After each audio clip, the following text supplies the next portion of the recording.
Hello everyone, it's me again, Burntam DIY TV. Another day is another vlog for you to learn.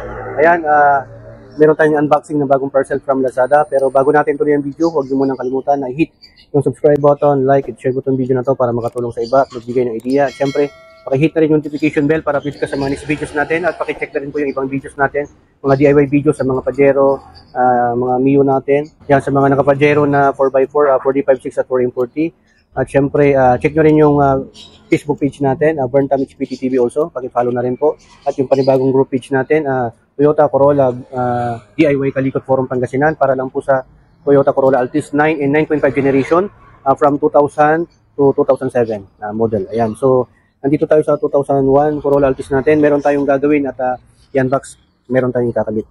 Ayan. We have a parcel from Lazada. Ayan. Sa mga hindi nakakaalam, ito po ay car hood prop rod clip, plastic bonnet stay holder kit. Para saan to? Para mga kadiwan. So, para dito ho ito.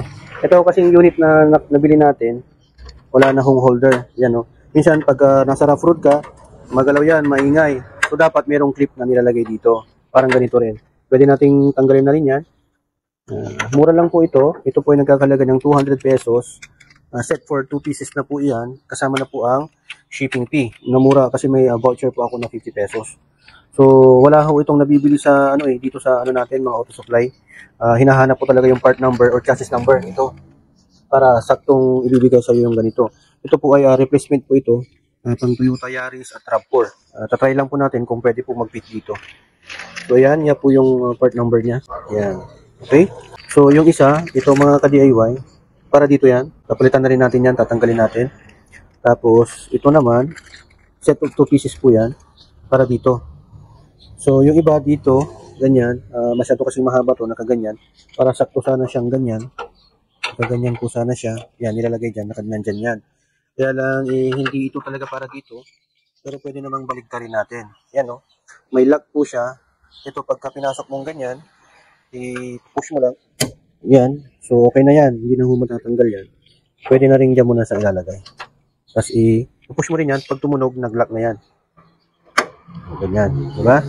Ngayon, pag isasarado mo yan, hindi na siya papangga dito. Yan. Diba? So, ang gagawin natin, pag tatanggalin natin, iangat natin. Ganyan. So, tatanggalin din natin dito yan. Papalitan din natin. Yan. So, natanggal na siya. Ang mangyayari yan, tatanggalin natin ito gamit ng kamay lang. Yan, sira na rin ho. Diba? So, yan, papalitan na rin natin. Ito, bago na siya. Sim lang naman po yan, yung size. So, fit. Pang Yaris, pang RAV4, pang Vios, pwede rin pala dito. Same lang sa Altis. So, ganyan lang din. Push mo lang ganyan. Tapos, ilalagay mo lang din ito. Pasok mo siyang ganyan. Okay na. Boil ah. O, diba? Ganyan lang po kabilis. So, ito, may reserve ka pa na 1 piece. Kasi 2 pieces po siya. So, ulitin ko po. Ang pangalan po niya ay Car Hood Prop Rod Clip Plastic Bonnet Stay Holder Kit para sa hood. Pang stay holder. Okay?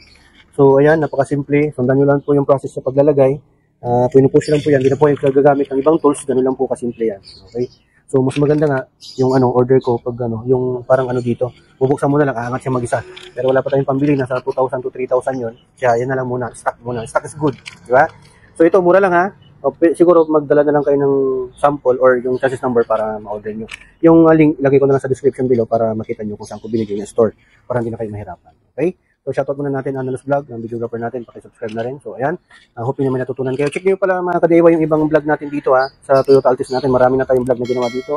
Ignition coil, kung paano magpalit, mag-check, kung paano malaman kung pundido na yung ignition coil nyo, spark plug, ignition coil socket, ano ba to an? Dito? Injector socket, BBTI solenoid, pang-cleaning, maintenance, pati dito sa camshaft, sensor, throttle body cleaning, intake cleaning, radiator plug. Ang dami na mga ka-DIY. May separate vlog na tayo para hindi tayo matagalan. Yan, maraming salamat sa patuloy na pagtitiwala at suporta. Tugatulbi na glory in Burntam sa inyo.